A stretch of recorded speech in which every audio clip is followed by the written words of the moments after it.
What's up, Internet, and welcome to the YieldTomato gaming channel, or the only YieldTomato channel. And I am here to bring you a new pickups video. Haven't done one in a while, for a couple of reasons. In fact, a lot of the things I've wanted to do have been put on hold, more or less, because, well, I'm planning a wedding for myself, kind of. Anyway, these are some of the things we've picked up recently. And we went out of town recently, actually, because we were going to get to my fiance's dress, and we decided, well, let's go stop at a couple of little places. So we did. Not all these are from the same place, and some of these are from more local places. I just figured I'd put it all together in the same video. Let's see.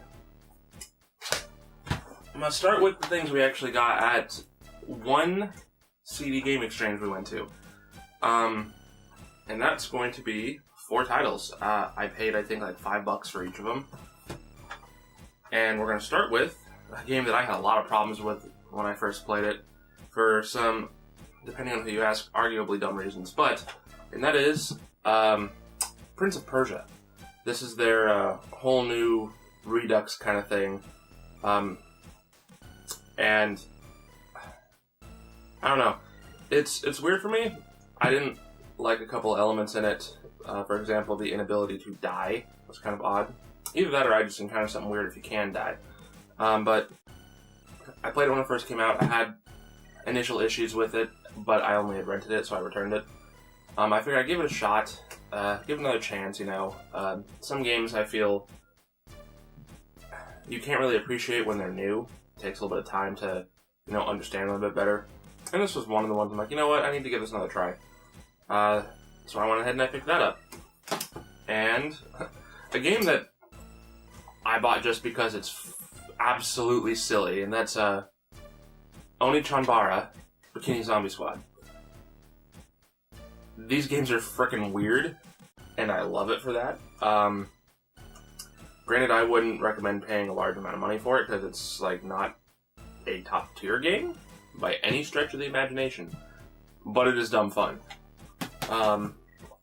Let's see, and I'm gonna go with this one next just because I feel like this is harshly criticized, and I haven't played it yet, so I really want to actually dive into it and see exactly what all the fuss has been about. It didn't get very good reviews, and that is Operation Darkness, a tactics-based game from Atlas, circling around World War II and the paranormal division that Hitler had.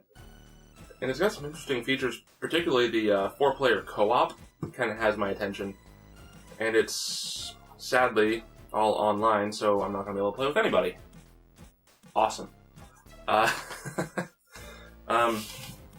next game here is from a company a lot of people are familiar with because of their more recent, I'm going to call it a reboot. And that was the DMC Devil May Cry, and that is Enslaved, Odyssey to the West, from Ninja Theory. Excuse me. This is another one of those games that I didn't really give a chance all that much, because at the time I was renting games fairly regularly, and I rented this one, I played it, I was like, it's okay, that's about it. I sent it back, because there were other stuff on my mind that I wanted to play. So I figured, well, I'll pick it up again. And give it another shot, because I feel it deserves another chance, at least. So yeah. These I got from a CD game exchange for about $5 a piece. Now is a great time to be looking at collecting and picking up the PS3 and 360 games that you wanted to get. And the CD game exchange is a great way to do that, because they tend to put them at really good pricing, just because they want to keep circulation moving through the store. It's probably not going to get any better time to start collecting for these systems, because you're going to see in a couple years the prices on a lot of the games that you do want are going to start to go up even more. These are just games I wanted to get before, you know, you couldn't get them, or before the prices started to rebound. It's just the way the market works, unfortunately. Some of these probably won't get expensive, but in fact, none of these will probably be all that expensive. But I didn't want to pay any more than about $5 a piece on them, so I didn't.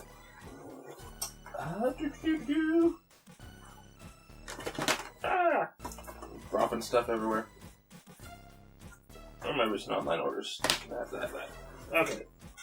This next batch I'm going to show you were some of my online orders. We're going to start with actually some re-releases. The first one is Valkyria Chronicles Remastered. I played this game, I really liked this game, I still have this game, and I bought the game again. What's that tell you? It's a good game. Third-person action, but it's a turn-based strategy game. So there's a lot to do. There's a lot of mechanics in this game that work really nicely in terms of strategy, and they've got some really interesting character weaknesses and character bonuses in combat. And now you can get trophies. A lot of people actually care about that. I personally like trophies, but I don't know. I don't know how I feel about the way this game's handling it, because they seem kind of, time-consuming for even the smaller trophies. But regardless, the game is really good, and this gives another group of people a chance to play it. And this game should have had more attention than it got. So, I'm super stoked to get this game again, or for another time. This is the second version of it I have. Anyway, they also have a really, really nice steelbook case here, within all the main characters of the squad, which is really, really cool. I generally don't like steelbook cases just because they break up the flow of the game wall, but I also like them because they're an interesting piece of artwork a lot of the time. So I don't know, it's a weird toss-up for me on steelbook cases. The next re-release is a game that a lot of people didn't like, but I did enjoy, and that is Resident Evil 6. Hate it all you want, I don't care. I liked the game, so I bought it again. And I'll buy Resident Evil 5 again, and I'll buy Resident Evil 4 for like the 7th time when that happens. They're good games. Some of them get a heck of a lot more flack than they should, but they're enjoyable. So you know what? Whatever. You can hate it all you want. I don't. Bite me. Alright, the next thing I got, I actually pre-ordered this, and I just haven't gotten around to doing anything with it yet, and that is Knights of Azure.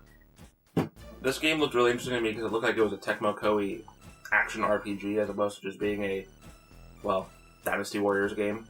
That, and it has some really interesting art styles and interesting premises that my fiancé and I both enjoyed. So I went ahead and picked that up. I have yet to play it. There's a lot of stuff I haven't played yet. Now this next one here was kind of like a thing I had on my list for a while, and I never got around to picking up. I was wanting to try and find it in person. I couldn't find it in person. Then the price got out of hand, and then I couldn't get it at all. And then the Portland Retro Gamers group on Facebook, a gentleman by the name of Reggie Williams, who is a frequenter on Metal Jesus, mentioned and showcased a website that had it brand new for, the normal retail price these would have been, which is like $40. And that game is Hexyz Force. Basically, two large storylines in this RPG, and it's got some fun tactics, it's not tactics, but it's fun turn-based gameplay with some interesting tactics in there.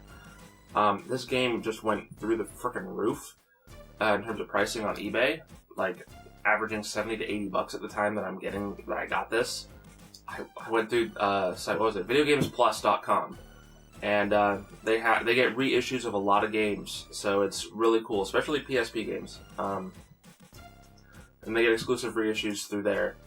And this was popped up on there, so I'm like, yep, I'm just gonna get it and get out of the way, so I don't have to worry about it. And it's brand new, versus paying this much or more for a used copy. So I'm perfectly fine and okay with that. So zero problems with that. And those are my more recent internet-based online orders that I've done. Alright. So we got a couple more games here. Not all from the same trip again, but why not? They're all fun in their own right. I'm gonna start with a PS Vita game that I've been meaning to get and hadn't yet, and that is Freedom Wars. I got this brand new recently. There's a good sale on value games, and this game went into the value section of Fred Meyer, which is a Pacific Northwest-based chain of stores. So I paid about half of what the used price is because of the sale that was running. So I'm perfectly okay with that. I just never got around to picking it up. I sometimes put off certain things because other things take priority. This was one of them. Another thing I got from Maya during a really nice sale was Shin Megami Tensei Devil Survivor 2 Record Breaker with the bonus soundtrack. I'm a sucker for soundtracks. I am. Even if I don't ever listen to them, I'm a sucker if it has it. Same thing with an art book, especially an art book. But this was a strategy-based game series that I've had interest in since the original one on the DS. But I forgot,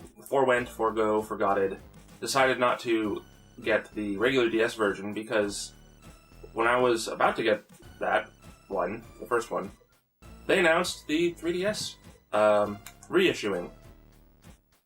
So I got that one because it had better visuals, or sharpened visuals, and I believe it had voice acting as well. So I went ahead and just got the 3DS version. And then this came on 3DS as well, so I can actually have the whole series on the same machine. That's always nice. So yeah, pick that up. It'll be fun when I get to it. An oddball game, a more recent oddball game, I haven't gotten the sticker off yet. AkibaStrip for the PS4. It also came out on the PS3, but when things come out on both machines, new and old, I tend to lean towards the newer one, just so I can bolster that collection, and because we're running out of space in our PS3 section of our wall. Anyway, that's going to happen real quick with PS4 if we're not careful. It's a run-around beat-em-up game with a weird premise of having to strip down your enemies. They say they're vampires, so that way the sun burns them up and they disappear. I say it's so you can shame the hell out of them, because they just get all sorts of, like, oh no, my underwear. Anyway, it looks funny, it looks hilarious, and there's cool customization stuff you can do with your character, so I figured, yeah, this could be a fun thing just to run around and smack people with umbrellas and stuff. So why not? Everyone needs a good old-fashioned beat-em-up every now and then, right? This was another one of those games, though. I picked this up from my friend's local store, just because it was one of those things I never really gave much of a chance. Also, I was much younger when this came out, so when did this come out? We're looking at, wow, Enchanted Arms. This game is like fucking 10 years old now. It's kind of hard to imagine that there are actually 10-year-old 360 games at this point. Kind of crazy when I think about it, because I was 16 at the time. So yeah, I didn't really give this much of a chance when I first played it. So I figured I'd give it another chance again. Blah, blah, blah. Don't have the slightest idea when I'll get to it. I've got way too many games. But that's okay, because I like the art. That and my fiancée, I figured we'd get really into it at some point too. She likes a lot of the monster collecting stuff in some of those games. The next one is a PS2 game that, kind of odd, and is actually a sequel to something many people have not heard of, which is Rising Zan, the Samurai Gunman. We're looking at Samurai Western. There are multiple, there's two unique game modes based on the player or the character you're playing, Herp. And, the Samurai guy has a really interesting, well, it's not really interesting, it's just cool. He can frickin' deflect bullets, which is awesome. And there's a bunch of different unlockables, and actually it looks like, wow, no, more than 25 playable characters. I don't know all the elements of it, but I liked Rising Zan, so I figured I'd get this game, because it's same vein, and it can only be better, right? I can hope. So, let's see, are there any more games? Nope, that's all the games I got. But there are a couple more items I'm going to show, because they're gaming related. And we're going to start with the more recent item, or the newer item. And that's going to be the minifigure set for Mirror's Edge Catalyst. Now, I'm another sucker another set of things I am a sucker for are limited print items. They're only making 3,500 of these, supposedly, and they're individually numbered. What's mine? Mine is 876 of 3,500. Each figure is uniquely numbered. So, then the figure detail is kind of neat, and this was partially my way of talking myself out of buying the $200 special edition that I don't need and don't have room for. Because it's a 14-inch tall statue. My first 4 figure takes up about all the 14 plus inches I can do. But so these are cool little things. I'll probably tack it up to the wall somewhere along with some of my other older figures when I get around to it. But yeah, I figured I'd pick that up. It was, if you can find it, I think they're still on Amazon. They're like $20. If you really like the series, I enjoyed the first Mirror's Edge. I pre-ordered Catalyst, which this video is going to probably go up after Catalyst comes out. So yeah, definitely something to take a look at. Now, these next two items came from my friend's local game store.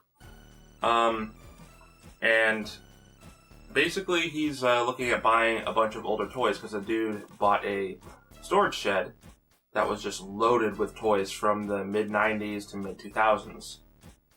And lucky for me, there were a couple items in there I wanted. And one of them he just he basically gave me both of these. So I love this guy to death for this because these are from some of my favorite series there are. One of them is the Sniper Wolf action figure from McFarlane Toys. I didn't like the way they did Solid Snake's McFarlane toy, but I can appreciate what these are, and I'd like to still get all of them if I can. Yeah, so this is actually the first Metal Gear Solid 1 McFarlane toy I have, so this is kind of like the start of the collection, which is really cool. So I'm hoping maybe I can find more of these later, but I'm not going to try and break the bank for it. But it was really cool of him to give me this.